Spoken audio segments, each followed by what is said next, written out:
Bon, bien le bonjour à tous, j'espère que vous allez bien. Alors on continue nos études, on en était en plein sermon de la montagne. Ce sermon de la montagne, en vérité, c'est vraiment, si tu le lis correctement, ben, je pense que tu as tout ce qu'il te faut en vrai. Je pense que tu as tout ce qu'il te faut. Le Christ, il arrive, bon, il y en a qui disent que c'est comme la nouvelle Torah, hein. Quand Moïse il est monté au Sinaï, là Jésus monte sur la montagne, pas la nouvelle Torah, ça c'est très mal dit ça. On va dire on a déjà dit dans les vidéos précédentes que Christ il est venu pour accomplir la loi, c'est-à-dire pour la perfectionner et te dire c'est comme ça qu'il faut faire. Parce qu'apparemment ils n'avaient pas bien compris, ils se chargeaient encore de fardeaux, des choses comme ça, ils n'avaient pas compris qu'il faut avoir une relation filiale avec Dieu. Relation filiale, sinon tu peux jamais être bien. Si tu te sens pas comme un fils, tu te sens comme un esclave, un serviteur, tout ça, tu pourras jamais arriver au niveau de relation avec Dieu qu'il te demande. Et c'est ça qui est important. C'est très important de se dire ça. D'accord? Alors, on est des enfants de Dieu. On n'est pas que ses serviteurs ou des... Vous voyez ce que je veux vous dire? Sinon, tu te sentiras jamais libre et tu pourras jamais accéder au potentiel que vraiment, ni à la relation que tu peux avoir avec Dieu. Parce que c'est pas pareil de l'appeler maître et de l'appeler père, papa. Vous voyez ce que je veux dire? Abba. Bon, alors c'est parti. Matthieu 5, verset 33. On dédicace nos cours, comme d'habitude, aux personnes qui sont malades, qui se sentent seules. Les fêtes, elles arrivent. Que Dieu fasse que personne ne se sente seul dans cette période. Que personne ne se... Et toute l'année d'ailleurs. Mais que personne ne se sente seul. Qui nous envoie les personnes à écrire des commentaires, qu'on puisse échanger et devenir amis peut-être. D'accord? Alors on était à Matthieu 5, 33. Vous avez encore appris qu'il a été dit aux anciens: tu ne parjureras pas, tu ne parjureras point. Parjureras point, oh, il est dur à dire ce mot. Mais tu t'acquitteras envers le Seigneur de ce que tu as déclaré par serment. Bon, alors on va commencer avec ça. Serment, si tu fais un serment à Dieu, écoute bien, il y en a dans leur tête, ils font des... Moi je me rappelle quand j'étais catholique, je faisais des promesses. Je promets que je ne mange pas de pain 40 jours. Je promets que je ne fais pas ça 40 jours. Je faisais des promesses, des sacrifices physiques, même mentaux. Des fois, je me privais de consoles quand j'étais petit. Des trucs comme ça. Mais en vérité, est-ce que Dieu il te demande ça? Moi, je vais vous dire une chose. Hein. Vraiment, je dis un truc que je pense là. Si tu es un mec qui fait des sacrifices pour Dieu, tu te dis, tiens, je me mets en sacrifice, je me mets en sacrifice, eh bien, réfléchis bien. Parce que tu fais tous ces sacrifices, mais est-ce que déjà tu fais ce que Dieu il te demande? Parce que là, tu as inventé des trucs.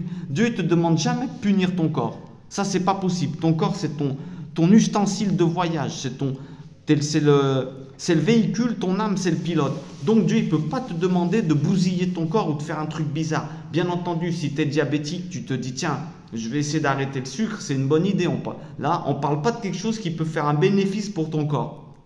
On parle d'abus, des gens qui font moi-même, je faisais des sacrifices physiques et mentaux qui me frustraient. Je me frustrais au lieu de faire ce que Dieu nous demande. Tu veux faire un vrai sacrifice? Moi, je te dis, écoute bien. Prends une Bible et lis-la tous les jours. Tu dis, tiens, je lis un chapitre tous les jours. Et là, on en reparle. Ça, c'est quelque chose de positif.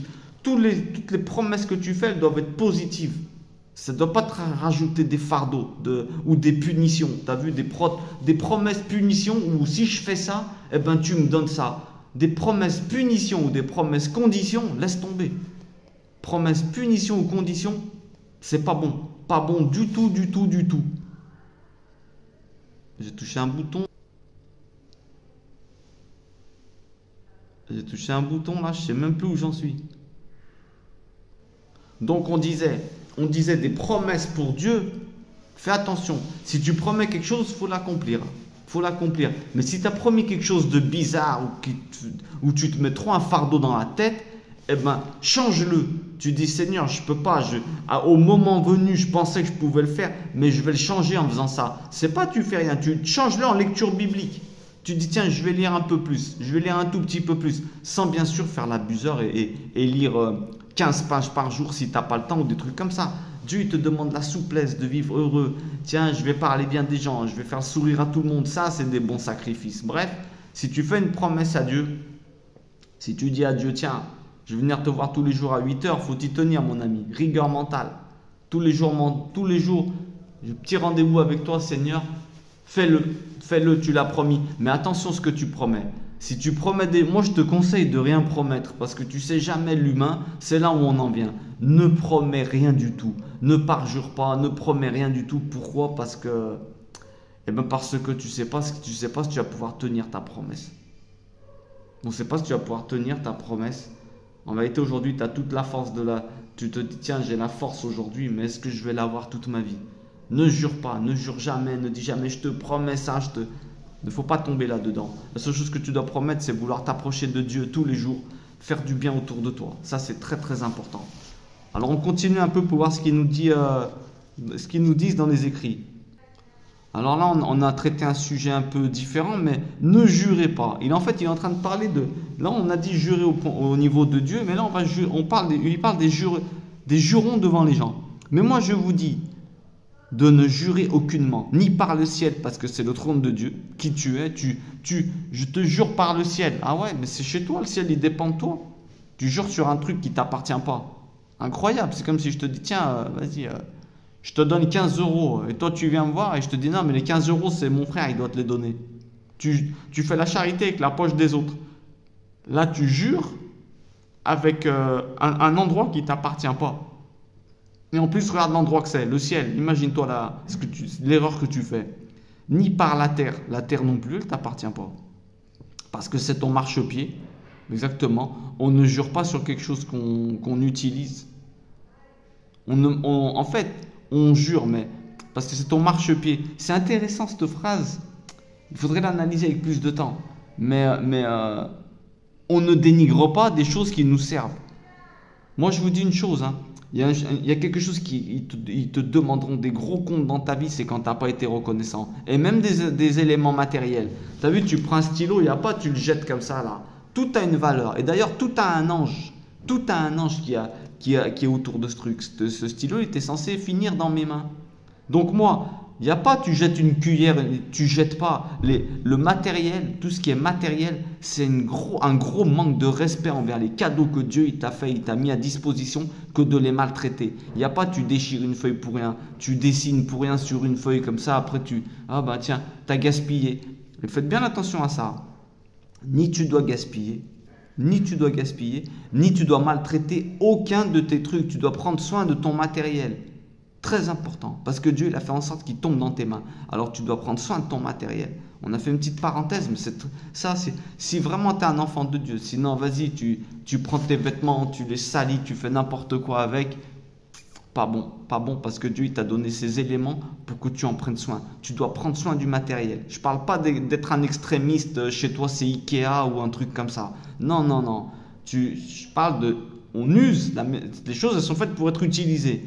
Mais attention à ne jamais jeter comme ça de loin ou des trucs comme ça, tu jettes le plat on ne dénigre pas les éléments. On ne jure pas par le marchepied parce que c'est ton marchepied la terre. Elle te sert. Alors qui tu es? C'est important, qui tu es, d'accord? Ni par Jérusalem. Ça m'étonnerait qu'il y a beaucoup de monde qui jure par Jérusalem en France ou dans nos pays maintenant, mais bon, ni par un endroit. Qui tu es pour qu'est-ce que c'est insensé parce que c'est la ville du grand roi. Eh ouais. On ne jure pas sur. Je te jure sur lui que ça. Non. Tout ce qui ne t'appartient pas, tu ne dois pas jurer. Ne jure pas non plus par ta tête, car tu ne peux rendre blanc ou noir un seul cheveu. Intéressant. Surtout quand la science, elle te dit qu'en faisant des soucis, tu peux te faire des cheveux blancs. Mais qu'est-ce que ça veut dire? Ça veut dire que ça ne dépendra pas que de toi. Ta tête, elle ne t'appartient pas. Qu'est-ce que ça veut dire? Tu ne peux pas le rendre blanc ou noir. Ça veut dire que ça ne vient pas de toi, ce qui se passe en vrai. Au niveau de ton physique, ta tête, elle est énigmatique cette phrase quand même. Encore une phrase qu'il faut chercher, aller creuser parce qu'elle est très très énigmatique. Ne jure pas non plus par ta tête car tu ne peux rendre blanc ou noir un seul cheveu. Un seul cheveu. Toi-même, tu ne peux rien faire. Ne jure pas par toi-même parce que tu peux te maudire tout seul. La seule chose que tu peux faire, c'est te maudire. En fait, quand on regarde bien, pourquoi il dit ça? Parce que tu es en croissance et tu t'en rends même pas compte. C'est pas toi qui rend blanc tes cheveux quand tu grandis. Quand tu vieillis, ça te tombe dessus, tu t'en as même pas rendu compte. Et quand il te dit, tu ne peux rendre blanc ou noir un seul de tes cheveux, les cheveux blancs c'est attribué à la sagesse. Ça veut dire que acquérir de la sagesse, eh ben ça dépend pas que de toi. Dieu, il te met dans des solutions, des situations, il te propose des solutions, il te fait lire des textes qui te font grandir en sagesse. Donc, ne jure pas par ta tête parce qu'elle ne t'appartient pas en vérité. C'est lui qui décide le moment. Bien sûr, toi, tu as ton libre arbitre, tu vas avoir envie de ça. Mais c'est lui qui va faire en sorte que tu acquières cette sagesse en te faisant tomber sur les bonnes lectures, les bonnes personnes, etc. C'est incroyable quand même. Ne jure sur rien. Que votre parole soit oui, oui, non, non. Ce qu'on y ajoute vient du malin. Alors là, c'est bon, on a de quoi parler pendant 10 ans. Que ton oui soit oui et que ton non soit non. Ah bon, alors pourquoi c'est important que ton oui soit oui? Il ne faut pas jurer. Ça ne sert à rien de jurer, de dire je te jure là-dessus. Parce que déjà, ça veut dire que si tu jures, quand tu jures, ça veut dire que tu donnes du poids à ta parole. Donc que tu donnes plus de poids à ce que tu es en train de dire qu'est-ce que tu dis d'habitude. Ça dénigre toutes les autres paroles que tu as fait. Ça veut dire attention, oh le bonhomme quand il jure pas, ça veut dire que c'est pas vrai alors. Quand tu jures, ça veut dire que ce que tu dis sans que tu jures, eh ben ça a moins de valeur. Ça se peut que c'est pas vrai. Alors là, on a un problème parce que c'est pas bon. D'accord? Pourquoi faut que ton oui soit oui quand tu dis quelque chose, tu le fais, et quand tu dis quelque chose, tu dis que tu le fais pas, tu le fais pas. Eh bien, je vais te dire, la première raison, c'est pour toi dans ta tête. Il ne faut pas créer l'option dans ta tête, tiens, j'ai dit quelque chose, allez, je le fais pas. Comment dire, tu encourages ton corps à devenir un loser. Dans ta tête, tu te dis, bah tiens, tu as créé l'option, je dis quelque chose, mais c'est possible de ne pas la faire. Tu vois, ça fait que tu es un perdant. Tu deviens un perdant après quand tu vas te promettre quelque chose. Tu vas dire, tiens, je commence à marcher un peu le matin. Je commence à courir.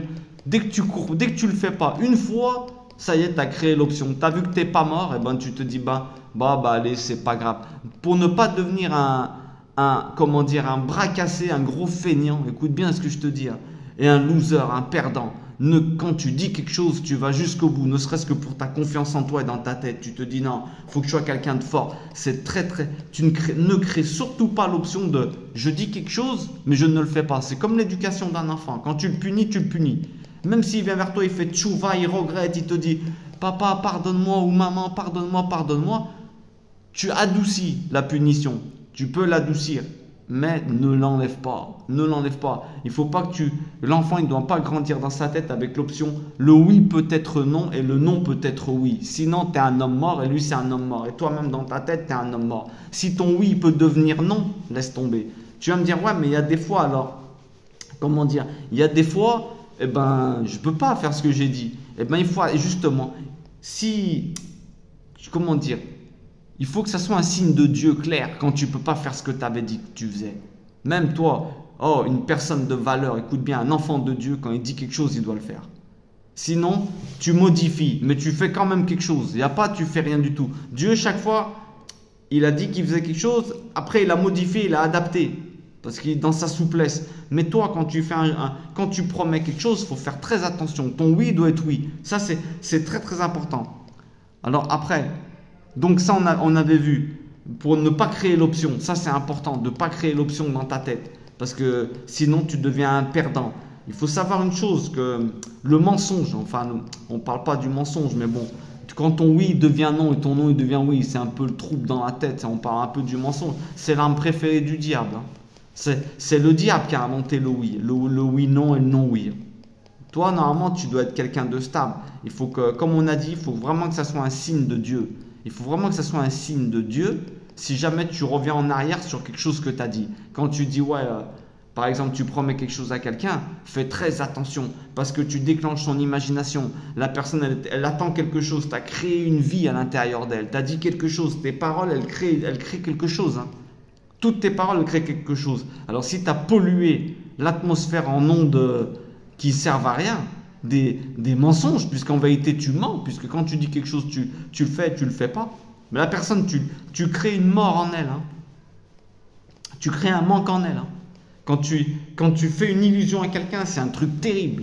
Ne jamais faire une fausse illusion à quelqu'un. Il y en a des fois, ils t'ont rien demandé, tu dis « Ah bah tiens, t'inquiète, c'est pas grave. Bah viens, on fait ça, mais c'est moi, je vais te le faire. » La personne, elle est contente. Oh, elle est contente. Même à un enfant, on lui ment pas. Hein. Tiens, je vais t'acheter ça et après, tu lui achètes pas. Écoute bien. Ce mensonge, il crée une mort. La personne dans sa tête, elle passe du temps à penser à ce que tu vas lui donner, tu l'illusionnes, et au contraire, au lieu de passer son temps à construire quelque chose qui va être bon pour elle, eh ben elle compte sur toi, sur l'illusion que tu lui as créée, et après tu la descends et tu lui donnes pas cette illusion.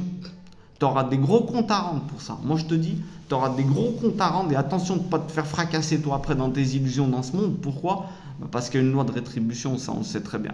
C'est pas que Dieu il est méchant, c'est qu'il a créé le monde comme ça. Il t'a dit fais attention, là j'ai créé le monde en faisant ça. Si tu fais du mal, il va devenir le mal. J'ai fait cette notion dans le monde, vous êtes tous d'accord? C'est bon, on est bien. Donc toi quand il t'arrive quelque chose, c'est pas de la faute de Dieu, Dieu il t'a prévenu. Si un père il te dit attention, ton père il te dit attention, ouvre pas cette porte là, il y a un trou derrière. Fais bien attention, j'ai mis un trou pour que les voleurs s'ils viennent ou quelqu'un il veut rentrer, mais toi non plus ne rentre pas. Et toi, si tu tombes dans le trou, c'est de ta faute ou de la faute à ton père? Ton père, il t'a prévenu. Tu fais une bêtise, tu auras une conséquence. Bref, alors il faut faire très très attention parce que il ne faut pas créer l'option dans la tête des personnes parce que ces personnes après, elles vont réfléchir à ça, elles vont s'illusionner et au lieu de travailler à devenir quelqu'un de meilleur et de vraiment travailler à quelque chose qui va exister dans leur vie, eh ben, tu les fais penser à quelque chose qui ne va pas exister. Tu crées le diable. Le diable, exactement le diable. Il te fait illusionner sur quelque chose et après toi tu vas ramasser tes dents.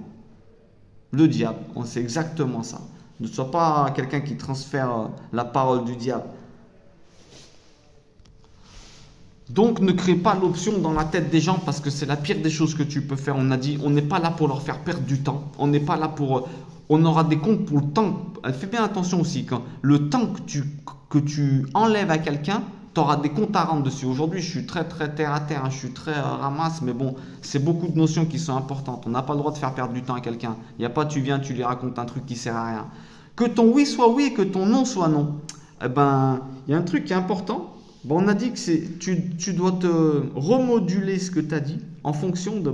si tu as un gros signe de Dieu qui te dit attention, là, tu ne peux pas le faire. Toi, tu étais parti pour le faire, mais tu vois qu'il y a un gros truc, tu dis ah ouais, ben non, en fait, non. Dieu, il m'a rectifié.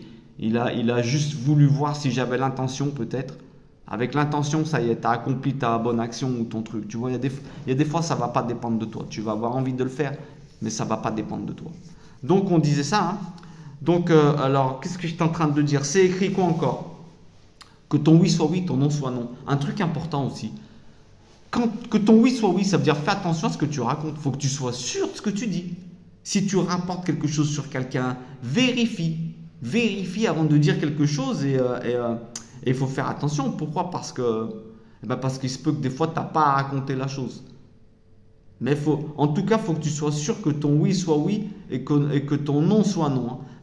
Si jamais tu décides de dire quelque chose, de faire un enseignement, de faire une vidéo comme je suis en train de faire, tu as intérêt à vérifier que ce que tu dis, c'est vraiment la vérité.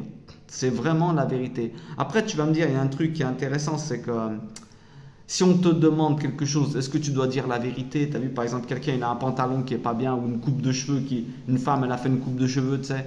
Une femme, si tu la critiques sur son physique, tu lui fais très très mal.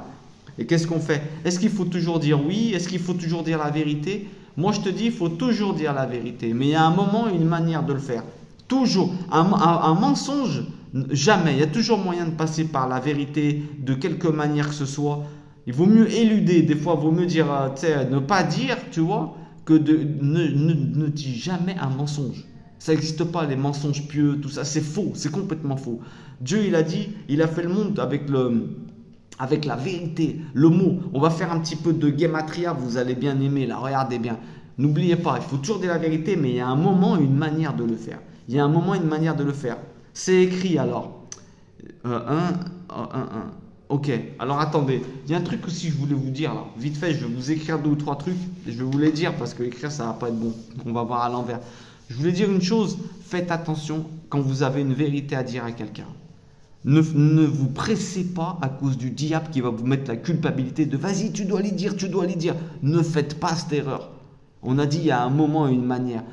Tu dois toujours dire la vérité, mais il y a un moment et une manière. Mets-toi bien ça dans la tête. Pourquoi? Parce que vous allez voir déjà, Dieu il a fait le mot vérité en hébreu, on dit émet. D'accord? Émet. Aleph, la lettre Aleph, le même et le tav. Je vais quand même essayer de vous les écrire. Aleph, Aleph, je sais pas si vous voyez là, vous voyez rien, Aleph, même. Même, là, le même, bon, le même du milieu, hein, j'ai fait le même du milieu, le même sophite. Et le tav, il est comme ça, c'est un truc comme ça. Là. Et le même, là, il y a un truc comme ça et comme ça. Le même, bon bref. Le Aleph, même tav. Première lettre de l'alphabet à mettre, mais vous, c'est à gauche, il faut que je fasse à l'envers en vérité. Aleph, c'est la première lettre de Emet, d'accord? Vous, dans votre tête, vous imaginez le Aleph. Ben, je vais le faire comme ça. Hop, Aleph, Aleph. C'est la misère parce que moi, je fais à l'envers.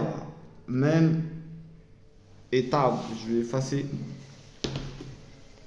Ces téléphones, ils font faire les écritures à l'envers, en vrai.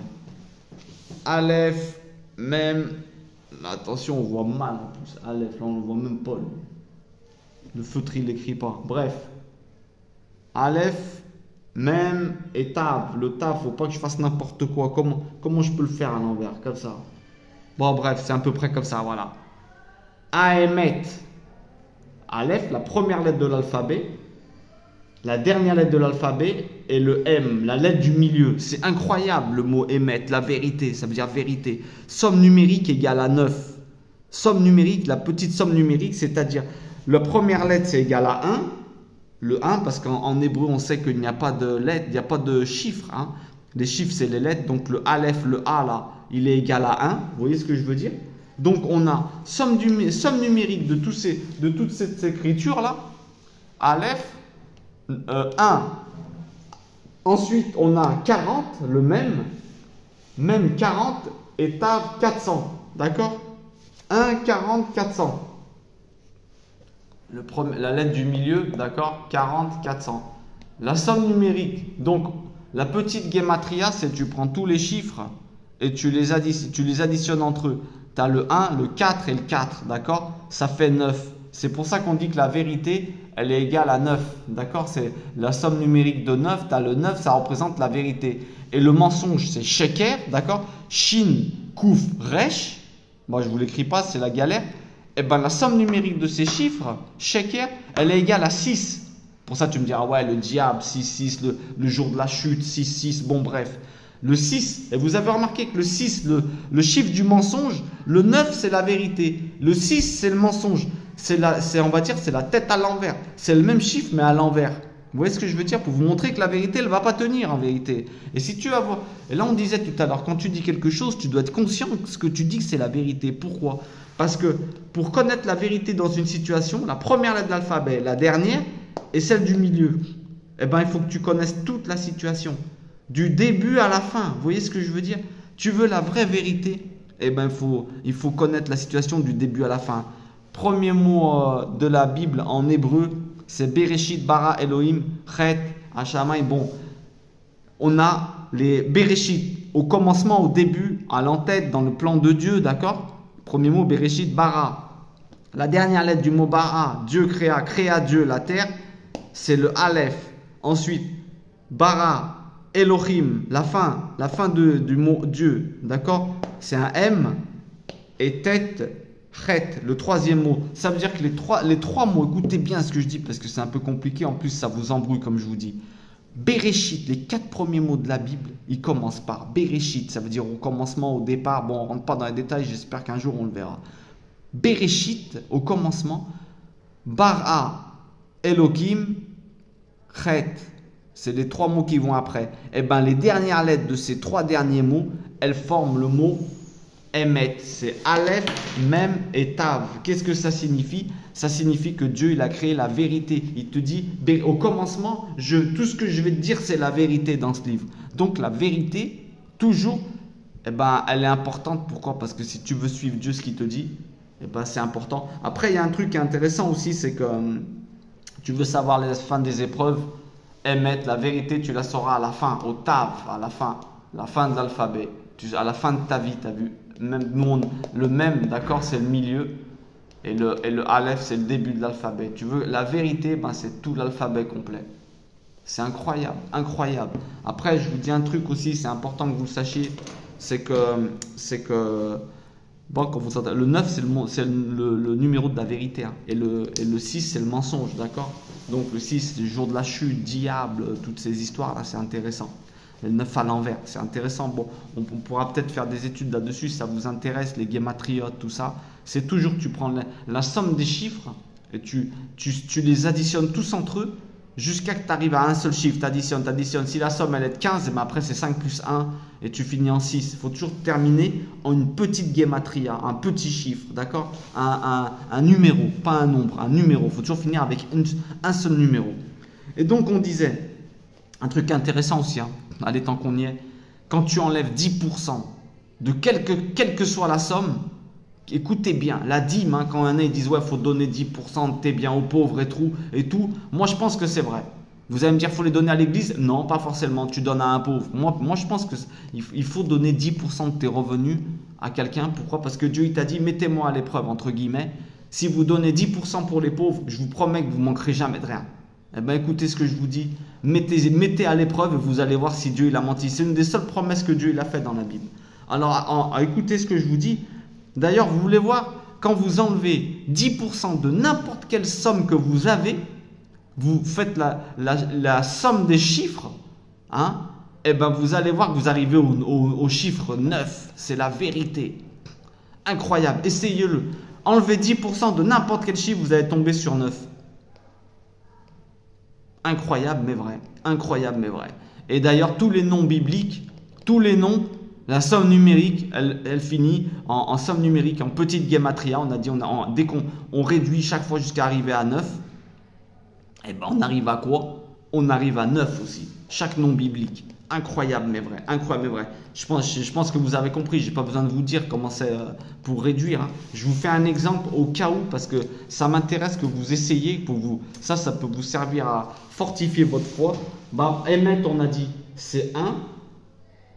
Le même, l'eau, c'est 40. Même, ça représente l'eau aussi. Et je dis pas de bêtises. Ouais, parce que comme ça, vous voyez à l'endroit, là, je pense. Là, vous voyez à l'envers. Bref. Donc là, le Aleph, je refais à l'endroit. C'est la galère. J'avais oublié que vous voyez à l'envers. Donc, alors, le 1, il faut le faire à l'envers, comme ça. Le 40, il faut le faire à l'envers. Donc, on fait comme ça, là, je pense. Je suis même pas sûr que je suis en train de bien le faire. Bref. De toute façon, je vais vous dire. Si, c'est bon. 1, Aleph, même, 40, Taf, 400. On additionne les chiffres, hein, les zéros, ils ne comptent pas. 1 plus 4, ça fait 9. D'accord? Si j'avais fait autre chose, je remets un âne, je fais à l'envers en plus, je suis en train de le voir. Bref, qu'est-ce que je veux dire? 6 et 9, vous avez vu, à l'envers, bam bam. Donc, je suis en train de dire, s'il y aurait eu par exemple 2 chiffres, si le résultat de tous les chiffres, ça aurait été, je sais pas moi, 15 comme on a dit, eh ben, il faut continuer à réduire jusqu'à arriver à un seul chiffre, un seul chiffre, pardon, ouais, c'est ça. 6 plus 1, là, ça aurait été 6. Eh bien, essayez tous les noms hébreux, enlevez 10% de n'importe quelle somme et vous allez voir, vous tombez sur ce 9, le 9 du Hémet, la vérité. Incroyable ce qu'on est en train de dire. Donc, ne promettez rien dans le vide, ne créez pas de fausses illusions, ne soyez des gens de vérité, ne faites pas n'importe quoi. Vous-même, que votre oui soit oui. Pour toi, dans ta tête, tu te dis non, je suis quelqu'un d'honneur. Ton oui doit être oui. Quand tu dis quelque chose, tu vas jusqu'au bout, mon ami. Parce que tu es un enfant de Dieu. Dieu, quand il dit quelque chose, il va jusqu'au bout. Sauf s'il y a vraiment un gros signe qu'il faut que tu arrêtes. Un truc incroyable. Quand tu dis, dire la vérité aux gens avec modération et douceur, toujours. Douceur, il y a un moment pour le faire. Interdit de mentir. Et que ton oui soit oui. Vérifie tout le temps ce que tu dis. D'accord? Si on arrive déjà, je pense que c'est pas mal déjà si on arrive à se tenir à ce qu'on fait. Que Dieu il nous aide à toujours croire en la vérité, émettre la vérité, parce que sinon on est avec le diable. Et à toujours la dire, la promulguer, et que surtout on la remarque, qu'il nous fasse voir clairement la vérité quand on la croise, qu'on ne se fasse pas avoir par le mensonge, parce que le diable il nous fait croire des mensonges sur ce monde, sur notre façon de vivre, sur ce qu'on doit faire et ce qu'on ne doit pas faire, et en vérité on fait n'importe quoi. D'accord? Que Dieu nous aide à toujours être des enfants de vérité, qui nous éloignent du mensonge, qu'on ne mente à personne, qu'on ne crée des illusions à personne. Le truc il est où? Avant d'ouvrir la bouche, réfléchis. Que ton oui soit oui. Pas besoin de rajouter. Tout le reste, ça vient du diable. Il le dit clairement. Ça vient du diable, tout le reste. Pourquoi? Parce qu'il va te faire, il est même capable de te faire foirer ta parole si tu rajoutes des... Je te jure que je vais venir. Qu'est-ce que tu jures? Chut, ne jure pas. Pas la peine de jurer. C'est pas la peine. Ta parole elle doit avoir un poids tout le temps. Pas que quand tu jures. Tout le temps. Il y a pas... Si tu jures, on a dit au début. Si tu jures, ça veut dire que ta parole avant, elle n'avait pas de poids. Nous, on est des gens qui ont une parole. Quand on dit, on est des gens de émettre de vérité. Que Dieu nous aide à vraiment être des enfants dignes de lui. Dignes de lui, que quand on dit quelque chose, ça soit la vérité et qu'il fasse oublier tous les mensonges qu'on a dit quand on était plus jeune ou avant cette vidéo-là. Que Dieu il fasse que tous ceux qui ont... Toutes les fois où j'ai menti, ça m'est arrivé. Hein, et qu'ils me retiennent de me mentir, que je m'en rende compte quand je mens, que je me taise, que je m'écrase. Et surtout qu'il fasse oublier les mensonges que j'ai dit aux gens. Amen, comme on dit. Je vous souhaite une bonne fin de journée. Que Dieu vous bénisse à tous et qu'il bénisse tous ceux qui regardent cette vidéo et ceux qui ne la regardent pas. Amen.